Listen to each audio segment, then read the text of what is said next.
आजच्या या पत्रकार परिषदेच्या निमित्तानं प्रथमतः सर्व पत्रकारांचे मी मनापासून स्वागत करतो.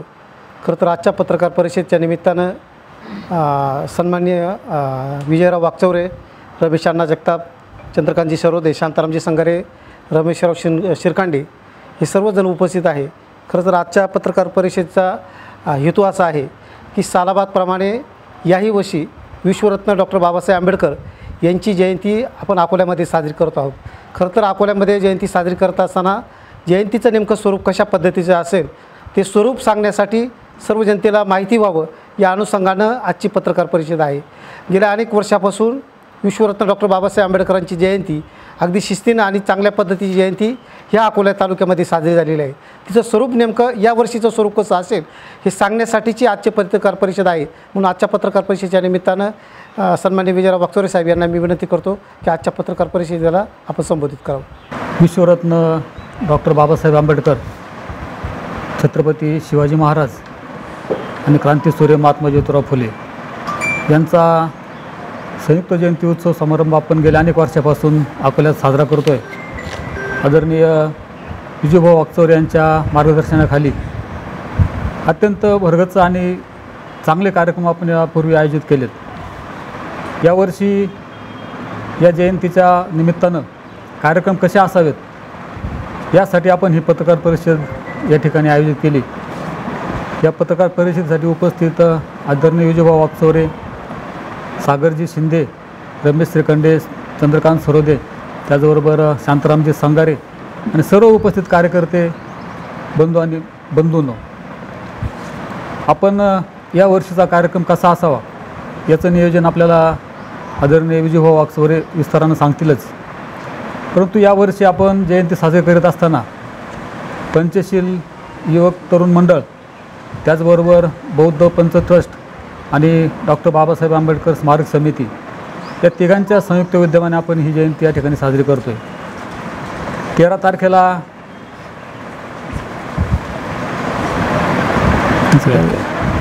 तारखेला आदरणीय अमोल मिटकरी यांचे व्याख्यान ST स्टँडवर आयोजित केलं आहे.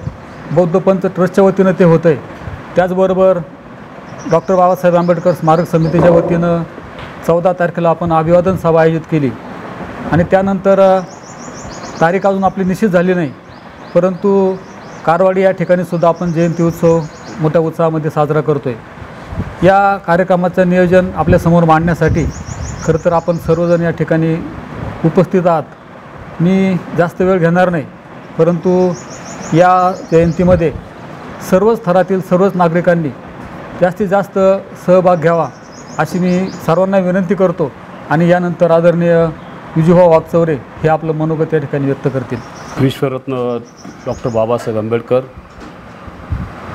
क्रांतीवीर महात्मा ज्योतिराव फुले, छत्रपती शिवाजी महाराज यांचा संयुक्त जयंती सोहळा आपण नेहमी 11 एप्रिल ते 14 एप्रिल या कालखंडात करत आलेलो आहोत. गेली 30-35 वर्ष जयंतीचं स्वरूप आम्ही या तालुक्यातील बदललेलं आहे. प्रथमतः आपल्या सर्वांच्या सहकार्यानं जयंतीच्या निमित्तानं आपण व्याख्यानमाला सुरू केली. मिरवणुकीचा आणि याचा विषय आपण त्या ठिकाणी कमी करून विचाराचं आणि महापुरुषांच्या विचाराचं एक जागर करावं या दृष्टिकोनातून व्याख्यानमाला होती.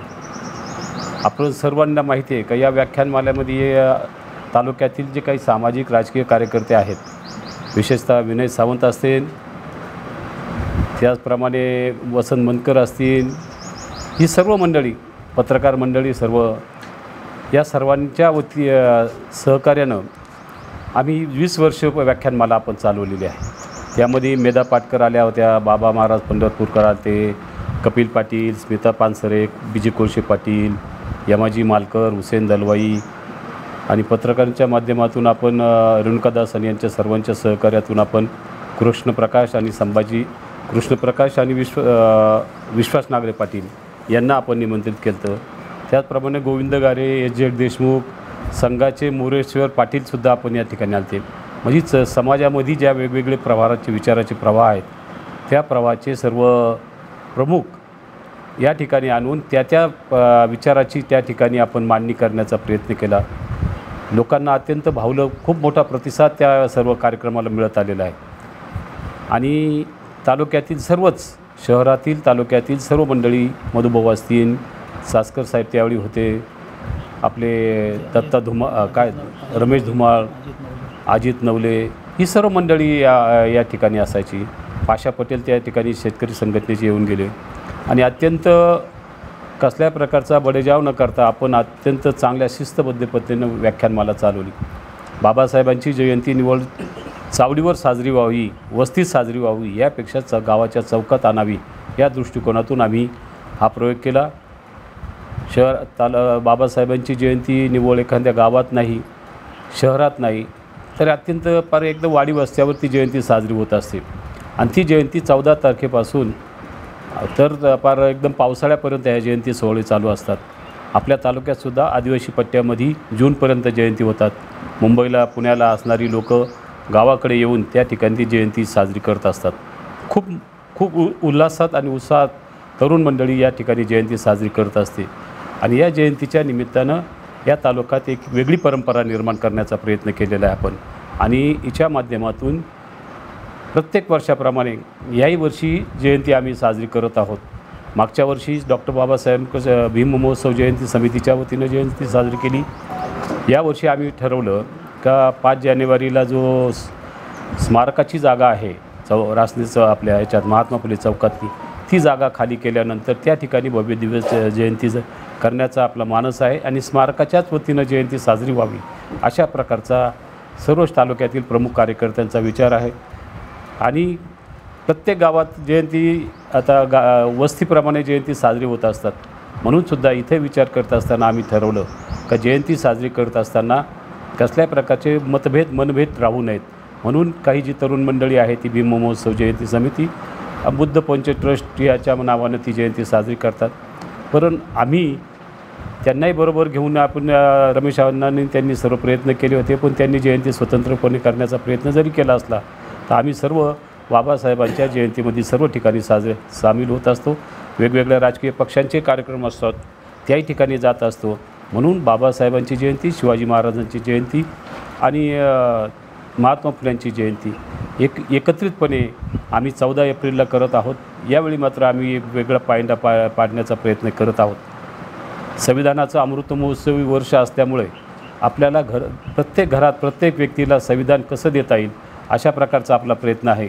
म्हणून एक सिम्बॉलिक म्हणून 14 तारखेला आपण किमान 100 संविधान आपण त्या ठिकाणी आपल्या कार्यक्रमाच्या निमित्तानं तालुक्यातील जेवढे शासकीय अधिकारी असतात त्या शासकीय अधिकाऱ्यांच्या हस्ते त्या ठिकाणी आपण वाटप करणार आहोत. 14 तारखेला सकाळी 9 वाजता महात्मा फुले चौकामध्ये आपण त्या ठिकाणी बाबासाहेबांना अभिवादन करणार आहोत, महात्मा फुलेंना अभिवादन करणार आणि संविधानाचं वाटप त्या ठिकाणी आपण करणार आहोत. त्याचबरोबर आपण प्रिॲम्बल जे आहे ते प्रिॲम्बलची फोटोकॉपीज आपण प्रत्येक कार्यालयाला आपण आणि शैक्षणिक संस्था असतील, सहकारी संस्था असतील, या सर्वांना आपण ते प्रिॲम्बलची कॉपीज देणार आहोत. अशा प्रकारे 2 उपक्रम वर्षभर आपण हे राबवणार आहोत. म्हणजे प्रत्येक गावात जयंती करीत असताना त्या गावातल्या कार्यकर्त्याला, मंडळाला आपण सांगून त्या गावातील असलेली शाळा असतील, सहकारी संस्था असेल, ग्रामपंचायत असेल, या ठिकाणी त्यांना प्रिॲम्बल आणि संविधान देण्याचा आपला सर्व प्रयत्न राहील. आणि हे करण्याच्या उद्देशानं जयंती ही अत्यंत धूमधडाक्यातच जयंती होणार. ते जयंतीला काही हे नाही, प्रत्येक सालादावरून जयंती होत असतात. आपण अलीकडच्या काळात पाहिलेलं आहे का ज्या जयंती ज्या काही होतात त्या शक्ती रस्त्यावर जल्लोष करण्याच्या जयंती होत असतात सातत्यानं. याच्यामध्ये आपण कुठेही कमी पडता कामा नये या दृष्टिकोनातून सुद्धा जल्लोषही झाला पाहिजे. पण त्याचबरोबर शिस्तीमध्ये अत्यंत जयंतीला कसल्या प्रकारचं वाकडं वळण मिळणार नाही अशा मिरवणुकीला अशा प्रकारच्या जयंतीचे सोहळे झाले पाहिजेत. आणि ते करण्याचं काम आपण निश्चितपणे आपण या माध्यमातून करत आहोत. जयंतीला मोठ्या स्वरूपात आपल्याला त्या ठिकाणी समाजातून आपल्या लोकांनी आपल्याला मदत करतात, अजूनही करतात.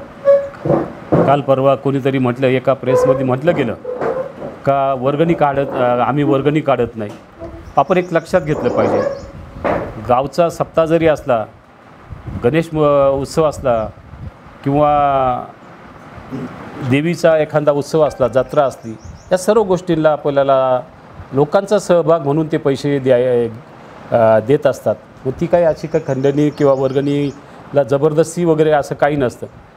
यदा कदाचित त्यांचं ट्रस्ट वगैरे ते श्रीमंत असेल, श्रीमंत असल्यामुळे ते पैसे त्या ठिकाणी करत असतील, पण त्यामुळे सहभाग वाढत नाही माणसाच्या याच्यामधला जो जयंतीमध्ये जो आर्थिक योगदान देतो. आर्थिक योगदान देणं म्हणजे बाबासाहेबांच्या प्रती कृतज्ञता व्यक्त करणं. त्यांनी जे उपकार आपल्यावर केलेले आहेत, त्यांनी जे आपल्यासाठी कार्य केलं, त्याच्या माध्यमातून त्या कार्याला एक आपलं योगदान म्हणून त्या ठिकाणी लोक फार मुंबईतील असतील, पुण्यातील असतील, तालुक्यातील असतील, एक शेतकरी असेल, कामगार असेल, महिला असेल, अशा प्रकारे 500 रुपये का होईना, 1000 रुपये का होईना, 100 रुपये का होईना, अशी लोक स्वतःहून पाठवतात. आम्ही कसल्या प्रकारचं चौकात किंवा कुठे कसल्या प्रकारची वर्गणी मागितली नाही, कोणालाही फोन केले नाहीत. फोन केले नाही म्हणजे लोकच विचारणा करतात का तुम्हाला पैसे कसे पाठवायचे. आम्ही कसल्या प्रकारे कोणाकडूनही जबरदस्तीचे पैसे घेतले नाही आणि घेणारही नाही. आजपर्यंत तालुक्यातल्या लोकांनी अत्यंत भरभरून सर्व कार्यक्रमाला योगदान दिलेलं आहे. ज्यावेळी व्याख्यानमाला व्हायची त्या व्याख्यानाच्या ठिकाणी लोक स्वतःहून पैसे आणून द्यायचे. त्यावेळी मिरवणूक वगैरे असायची तर काही लोक साहित्य द्यायचे, काही लोक स्पॉन्सरशिप करायची, वाद्य असतील किंवा काही असतील, त्या गोष्टीला स्वतःहून जबाबदाऱ्या उचलतात. म्हणून कसल्या प्रकारचा गैरसमज या ठिकाणून समाजामध्ये होऊ नये म्हणून मी सांगतो की लोक स्वतःहून वर्गणी देण्याचा उद्देश हा आहे का बाबासाहेब आंबेडकरांच्या जयंतीमध्ये आपलं योगदान असावं. अशा प्रकारचा सर्वांचा उद्देश असल्यामुळे लोक हे करतात आणि जयंती अत्यंत चांगल्या प्रकारे होणार. ते आमचे बांधव आहेत, त्यांनी जरी काही केलं, जयंती करत असले तर आम्ही त्या ठिकाणी सहभागी होणार. व्याख्यानाला जाण्याचं आमचं ठरलेलं आहे. पंचशील मित्रमंडळाची कारवाडीला काही 14 एप्रिलला जयंती असते, परंतु यावर्षी त्यांनी एक तारीख बदललेली आहे. एक दुसरं असं का आम्ही 13 आणि 14 तारीख अशी यासाठी करतो सकाळचे का प्रत्येक गावामध्ये मिरवणुका असतात संध्याकाळच्या, म्हणून आम्ही मिरवणूक घेत नाही. आणि त्या याच्यासाठी आपण जे काही करत असतो तर सकाळीच आपण त्या ठिकाणी अभिवादन करून ती जयंतीचा कार्यक्रम करत असतो. कसल्याही प्रकारचं त्यामध्ये संध्याकाळच्या ठिकाणी लोकांना या 10 किलोमीटरच्या परिसरातील लोक सकाळी कार्यक्रमाला येतात. आम्ही संध्याकाळच्या जिथं जिथं शक्य असेल त्या ठिकाणी आपण त्या ठिकाणी जाऊन जयंतीच्या कार्यक्रमामध्ये हे करत असतो. आम्हाला संपूर्ण महिना 1.5 महिना जयंतीचे कार्यक्रम करावे लागतात. म्हणून बाबासाहेबांच्या उपकाराच्या किंवा ऋणातून आपल्याला मुक्त होण्यासाठी जयंतीमध्ये सर्व शाहू फुले आंबेडकर चळवळीत काम करणारे बहुजन समाजानं या ठिकाणी जयंती उत्सवात सामील व्हावं. उत्सवातमध्ये ची तयारी म्हणून 1 एप्रिलपासूनच आपण सर्व चौकामध्ये असेल, शहरामध्ये असतील, कटआउट लावून वातावरण निर्मिती करण्याचा प्रयत्न केलेला आहे. अजूनही काही कटआउट वगैरे लागतील. 14 तारखेला त्या ठिकाणी गायनाच्या कारणाचे काय कार्यक्रम घ्यावा का नाही अशा या संदर्भात आम्ही आहोत. काही कार्यक्रमाचं अजून नियोजन पूर्ण झालं नाही. पत्रिकाही आजच आम्ही देत आहोत. हे संविधान आहे, हे संविधान आपण प्रत्येकाला भेट देणार आहोत. जे गुच्छ न देता संविधान भेट देणार आहोत. आणि प्रिॲम्बलचं फोटोकॉपीज आहे ते आपण ते सर्वांना देणार आहोत. अशा प्रकारे जयंतीचं कार्यक्रमाचं सुरुवात होते. कसल्या प्रकारचे म्हणजे आमच्यात मनभेद नाहीत. म्हणून बाबासाहेबांसाठी छत्रपती शिवाजी महाराज, त्याचप्रमाणे क्रांतीवीर ज्योतिबा फुले यांच्या जयंतीच्या अण्णाभाऊ साठे या सर्व महापुरुषांचे फोटो त्या ठिकाणी लावण्यात येणार आहेत. शहरातही पण लावलेले आहेत. अजून त्याच्यातून काही सुधारणा होतील आणि सर्व शासकीय अधिकाऱ्यांच्या वतीनं संविधानाचं वाटप होणार आहे. प्रिॲम्बलचं सुद्धा आम्ही प्रत्येक कार्यालयात स्वतः जाऊन ते प्रिॲम्बल देणार आहोत. शैक्षणिक संस्था असतील, काही सहकारी संस्था असतील, या ठिकाणी सर्व प्रिॲम्बलची कॉपीज आपण त्या ठिकाणी लावण्यासाठी देणार आहोत. अशा प्रकारे जयंतीचं एकदम चांगल्या प्रकारचं नियोजन झालं. या कार्यक्रमाच्या निमित्तानं जयंती मंडळाचे सर्वच कार्यकर्ते, शांताराम संगारे असतील, चंद्रकांत असेल, रमेश शिरकंडे असतील, रमेश अण्णा असतील, सागर शिंदे असतील, सुरेश देठे असतील, राजू गवंदे असतील, बाकी सर्व मंडळी या ठिकाणी जमलेली आहेत. प्रदीप आडाळे, शंकर संगारे आहेत, सर्व संतोष देठे अत्यंत चांगलं काम करणारी विशाल वैराट आहेत, वागचौरे आहेत आमचे, प्रदीप आडाळे, शंकर संगारे आहेत, ही सर्व मंडळी, पवार आहेत, ही सर्व मंडळी या ठिकाणी अत्यंत चांगल्या प्रकारे नियोजनामध्ये हे आहेत. संतोष गायकवाड एक आहेत. ही तरुण मंडळी, सचिन खरात असतील, पत्रकार आपले मित्र सहृदय असतील ही सर्व मंडळी जयंतीच्या कार्यक्रमात उत्साहानं भाग घेत आहेत आणि आम्ही एकदम भव्य दिव्य कार्यक्रम 14 तारखेला करणार आहोत. 13 तारखेला तो कार्यक्रम असेल. आमचा फक्त सकाळी एकच कार्यक्रम आहे या निमित्तानं, कारण आम्हाला गावागावात त्या ठिकाणी संविधान आणि याचं वाटप करायचं असल्यामुळं आम्ही इतर कार्यक्रम त्या दिवशी ठेवले नाहीत. तरी पत्रकार मित्रांना, अकोले तालुक्यातील सर्व नागरिकांनी बाबासाहेबांच्या जयंती सोहळ्यामध्ये सहभागी व्हावं एवढीच विनंती करतो. थांबतो. या पत्रकार परिषदेची काही माहिती नव्हती किंवा आम्हाला बोलवलं नव्हतं. तो यदा कदाचित त्यांनी केलेला कार्यक्रम असेल, त्यांनी ती पत्रकार परिषद त्या ठिकाणी घेतलेली आहे. त्याच्यामध्ये आमच्या कार्यक्रमाचा उल्लेख झाला नाही. 14 तारखेला धम्म अभिवादन सभा आहे. तुम्ही वेगवेगळे गट आहेत, गट त्याला म्हणता येणार नाही. प्रत्येक गावामध्ये वाडी वस्तीमध्ये 2-2 जयंत्या होत असतात. त्यांनी त्यांच्या याच्याप्रमाणे कार्यक्रम त्यांनी ठरवला असेल, पण त्यांच्या कार्यक्रमाला आमचा पाठिंबा आहे. आम्ही काही नाही, पण त्यांनी आम्हाला काही जवळून घेतलं नाही, सांभाळून घेतलं नाही असं आम्हाला वाटतं. म्हणून त्याच्या निमित्तानं आम्हाला आज 14 तारखेच्या कार्यक्रमाचं नियोजन सांगण्यासाठी पत्रकार परिषद घेतलेली. हा ट्रॅडिशनल बाबासाहेब आंबेडकरांची जयंती साजरी होत आलेली आहे. ती ट्रॅडिशनल आहे आणि समोरून जी झालेली आता ती राष्ट्रवादी पुरस्कृत आहे. टाकाला जायचं आणि गाडगाला पोहायचं असं काही विषय नाही. अमोल मेटकरी साहेब आलेले आहेत आणि ते कोणी आणलेले सगळ्यांना माहिती आहे. त्याचा इकॉनॉमिकली खर्च माहिती आहे आणि यांनी सांगितलं आहे की आम्ही कोणत्याही प्रकारची वर्गणी जमा केलेली नाही. आता सागर शिंदेने कधी 2 अवैध धंद्यांवाल्यांकडून वर्गणी जमा केलेली नाही आणि करणार पण नाही. मला जेवढी यथाशक्ती माहिती आहे मी ती आत्तापर्यंत दिलेली. आणि जे बौद्ध पंच ट्रस्ट आहे त्या बौद्ध पंच ट्रस्टच्या खात्यातून सुद्धा त्या वर्ग झालेले पैसे, आता ते वर्ग झालेले बौद्ध पंच ट्रस्टमध्ये कसे वर्ग झाले हा फार मोठा इतिहास आहे. जी आत्तापर्यंत जी स्मारकाची जागा आहे याच्या पैसे अक्षरशः ती जागा विकलेली. फार काय बोलण्यासारखं आहे, पण मी याच्यावरती नंतर बोलेल. पण 2 वर्षापूर्वी तुम्ही आंबेडकर स्मारक होण्यासाठी सगळे एक झाले होते. मग आज तुम्ही वेगवेगळे झाल्यामुळे आंबेडकरांचं स्मारकही कुठेतरी मागं पडते. नाही, आमच्याकडून कसल्या प्रकारचं हे झाले नाही. आम्ही स्मारक व्हावं या सर्व रमेशांना असतील, सागर असेल आमचं, पण त्याच्यामध्ये काही तांत्रिक अडचणी आल्या. ती जागा स्मशानभूमीची जागा असल्यामुळं शासकीय पातळीवर तिचं नाव बदलायचं ते राहून गेलेलं आहे. ते टायटल रद्द करायचं आहे. दुसरं असं का जी बौद्ध पंच ट्रस्ट होती ती 90च्या दरम्यानची ट्रस्ट होती. पहिली 20 वर्ष तिचं ऑडिट झालं नव्हतं, तिला घटना नव्हती, ती आम्ही करून घेतली. आणि ती घटना सर्व काही करून घेतल्यानंतर मधला 2 वर्षाचा कालखंड ती कशी असावी, ट्रस्ट कसा असावा याच्याहून थोडेफार चर्चा चालूच आहे. त्याच्यामध्ये काही हे नाही.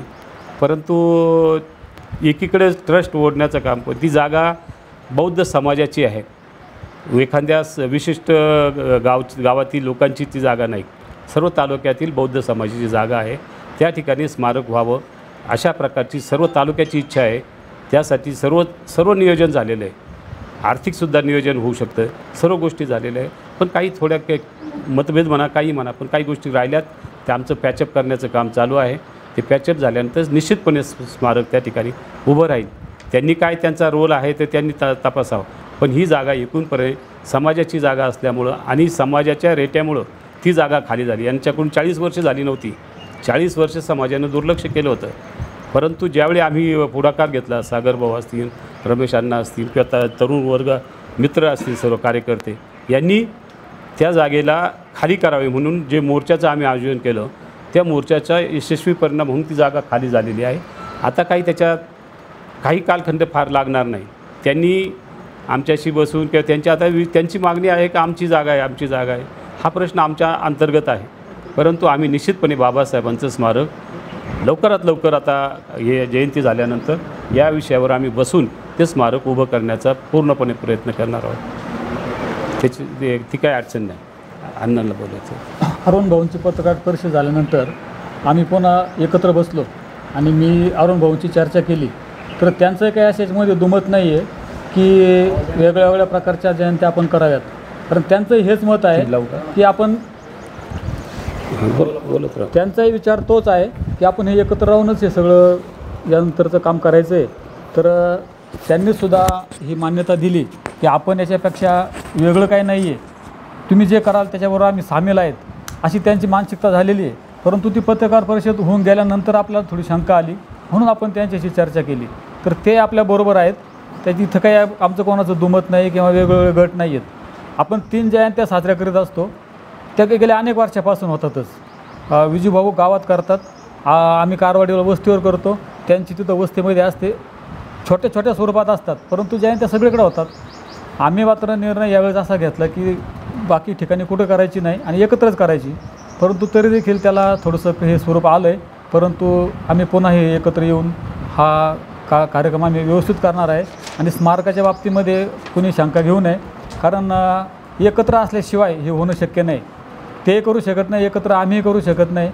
त्यामुळे सगळ्यांना एकत्र घेऊनच हे स्मारक करायचं आहे आणि ते होईल, त्याच्याविषयी काही कुणी शंका बाळगू नये. एक प्रश्न असा उपस्थित झाला होता की त्यांनी मांडलं असं की बाबासाहेबांनी ज्यांना सक्षम बनवलं त्यांनी स्वतःनी या ठिकाणी योगदान द्यावं. म्हणजे बाबासाहेबांनी प्रत्येकाला सक्षम बनवलं, समाजातील लोकांना.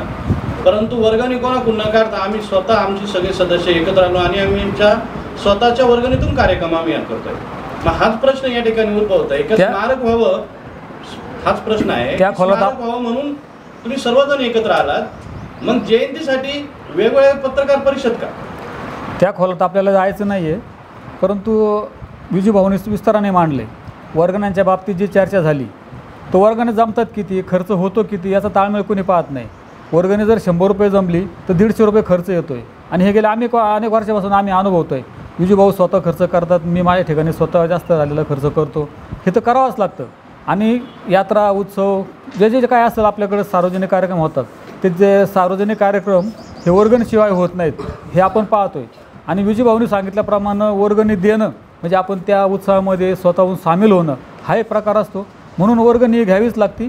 तर वर्गण्या मिळतात, ते आम्ही काही कोणाला बळजबरी करीत नाही किंवा आग्रहाने मागत नाही. अजून एक विषय आहे.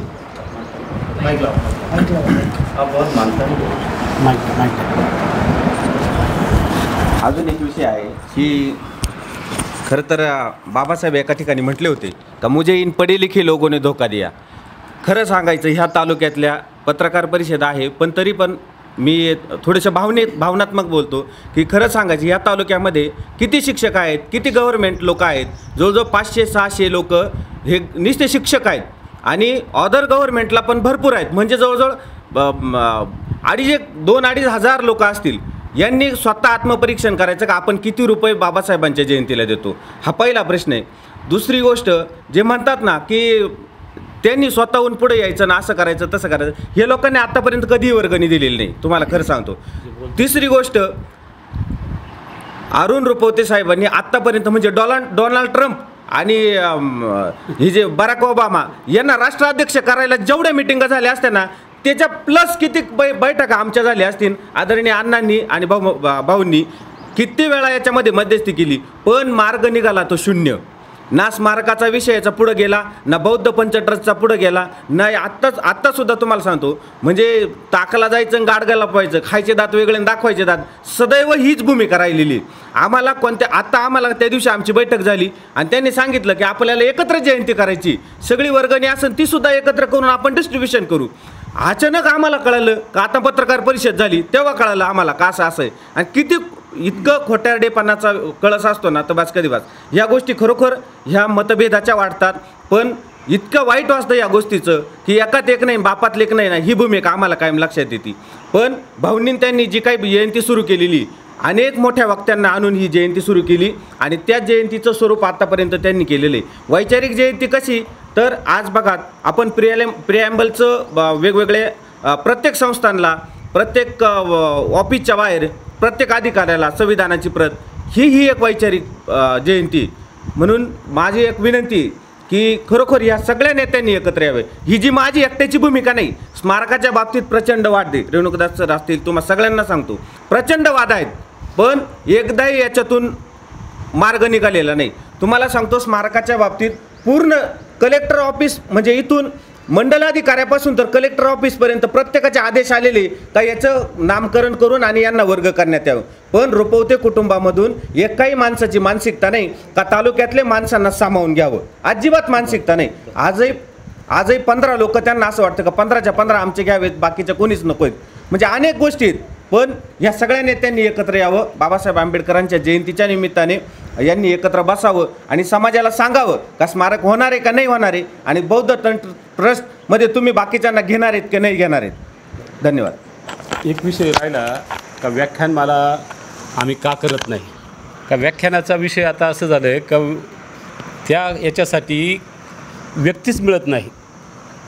म्हणजे जे पूर्वी स्वतंत्र हे होतं, सर्व काही विचाराची लोकं होती, एखाद्या डाव्या चळवळीचे, समाजवादी, पुरोगामी, संविधानाला मानणारी लोकं, असे व्याख्यातेच शिल्लक राहिले नाही झाल्यासारखं होतं. का उद्या येणारे अमोल मिटकरी एका राजकीय पक्षाशी संबंधित आहे, ते संविधानानं बाबासाहेब काय सांगू शकणार आहे.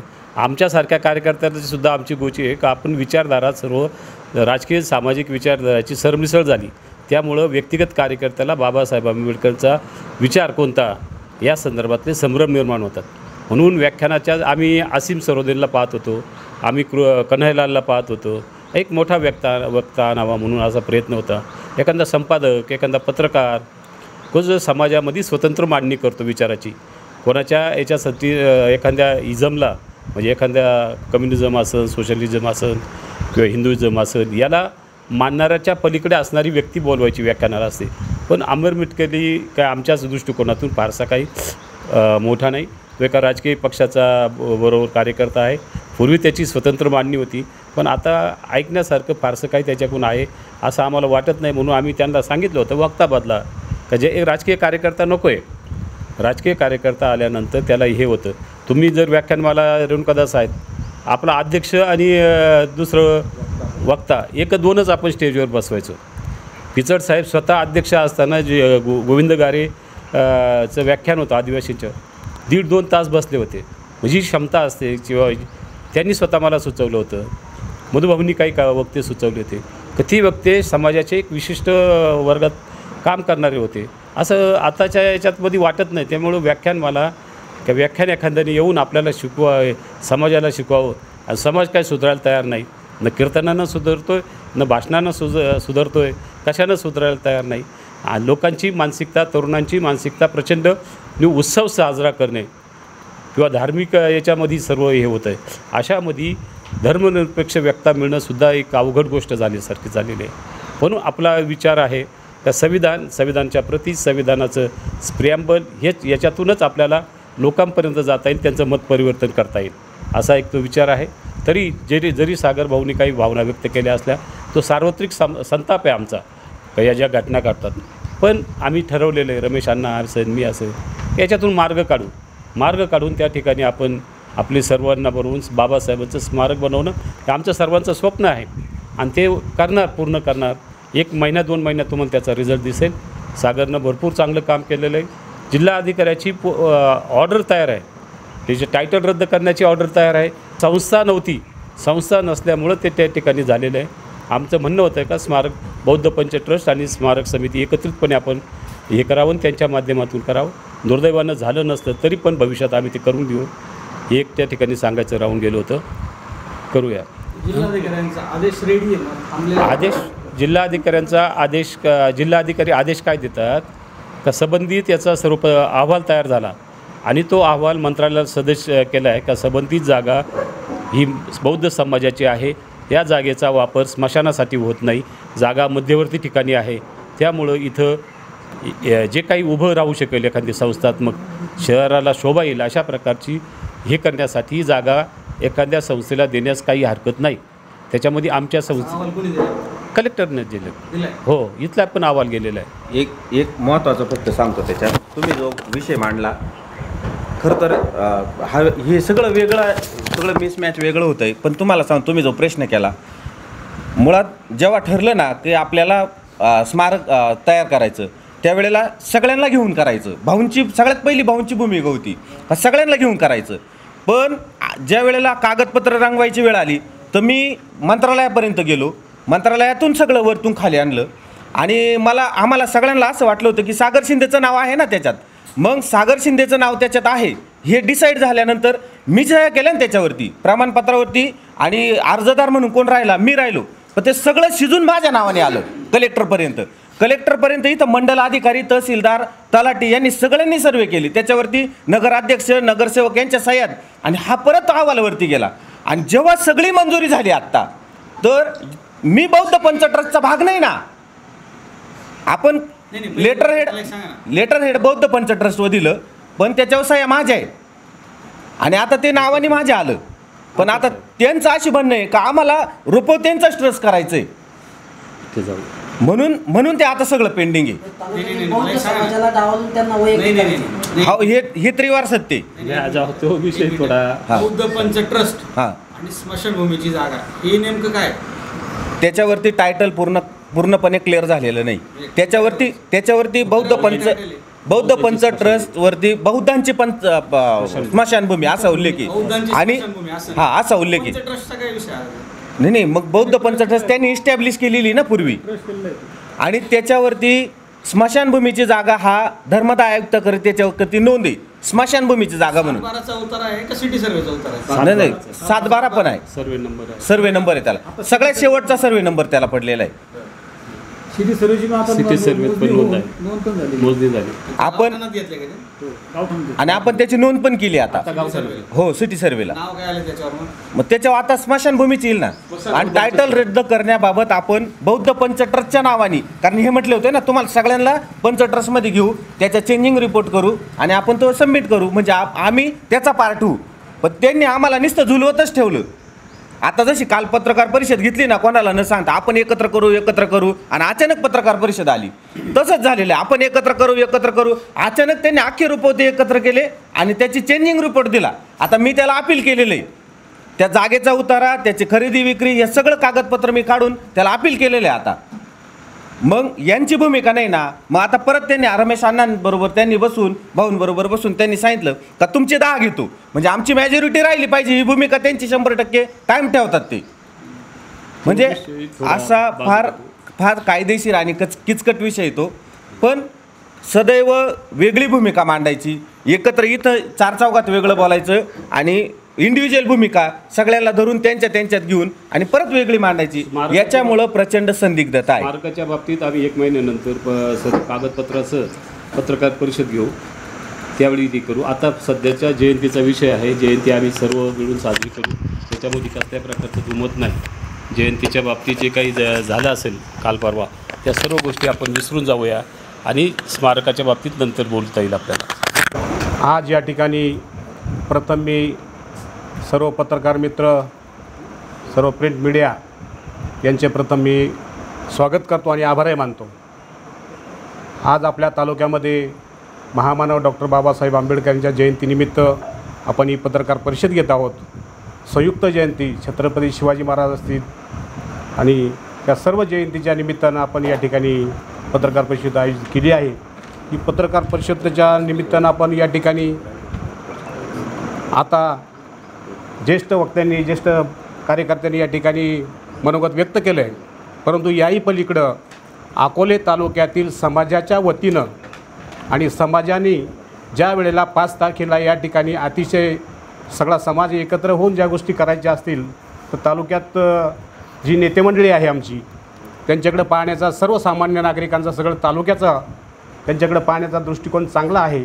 आणि म्हणून ही जी ठराविक जी माणसं आहेत नेतेमंडळी तालुक्याची, यांनी त्या गोष्टी आता भाऊंनी सांगितलं आहे की आपण 1 महिन्याने या ठिकाणी परत पत्रकार परिषद घेऊन आपण त्या ठिकाणी तो मुद्दा मांडूया.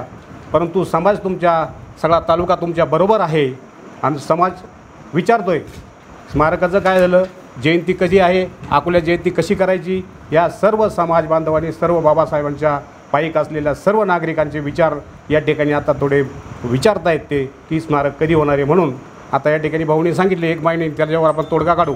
अन्यथा 1 महिन्याने तुम्ही सर्व ज्येष्ठ पुढाऱ्यांनी, आपल्या कार्यकर्त्यांनी तोडगा जर नाही काढला तर सर्व समाज हा एक वेगळा विचार करील. ही आपण सर्वांनी याची दखल घ्यावी. म्हणून या ठिकाणी आज सर्व पत्रकार परिषदेला आपण जमलो आहोत. अतिशय विषयांना चांगले विषय या ठिकाणी मांडले गेलेत. हे भविष्यात एकत्र येऊन सगळे मिटवावेत ही या ठिकाणी विनंती करतो. सर्वांचे आभार मानतो आणि या ठिकाणी थांबतो. जय हिंद, जय महाराष्ट्र, जय भीम. साई दृष्टी नेत्रसेवा चष्माघर अकोले शहरातील सर्व अत्याधुनिक सुविधा उपलब्ध असलेले एकमेव अद्ययावत शोरूम म्हणजेच साई दृष्टी नेत्रसेवा चष्माघर. आमच्याकडे Titan, Fastrack, Puma, Oakley, Velocity, CK, Rayban, ID, Vogue, Police, Stepper, Scott, Carrera, Tommy Hilfiger, Killer, Crizal, Zeiss, Prime, Bronzer, Yash, Bausch and Lomb, Johnson and Johnson, Alcon आदी कंपन्यांच्या फ्रेम्स, सनग्लासेस, लेन्सेस व contact lenses योग्य दरात उपलब्ध. तसेच Titan company लेन्सेसचे एकमेव अधिकृत विक्रेते. आता अकोल्यात प्रथमच ऑटो मशीनद्वारे चष्म्याची रोबोटिक फिटिंग. प्रोग्रेसिव्ह चष्म्यासाठी डोळ्यांचे व चष्म्याचे अचूक मोजमाप करण्यासाठी जाईस कंपनीचे सॉफ्टवेअर असलेला ॲपल कंपनीचा टॅब.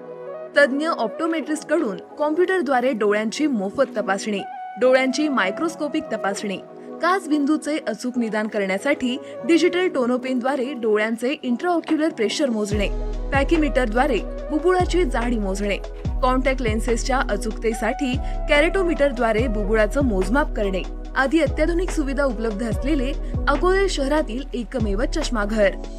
आपल्या अनमोल डोळ्यांच्या समस्येसाठी बिर्ला आय हॉस्पिटल नाशिक यांच्या माध्यमातून तज्ज्ञ डॉक्टर दर गुरुवारी सकाळी 10:30 ते 3:30 पर्यंत साई दृष्टी नेत्रसेवा चष्माघर इथे उपलब्ध राहतील. आमचा पत्ता साई दृष्टी नेत्रसेवा चष्माघर, अकोले बस स्थानकाच्या मागील बाजूस, जय महाराष्ट्र हॉटेलच्या पाठीमागे, अकोले, तालुका अकोले, जिल्हा अहमदनगर. संपर्क 91 36 52 93 93.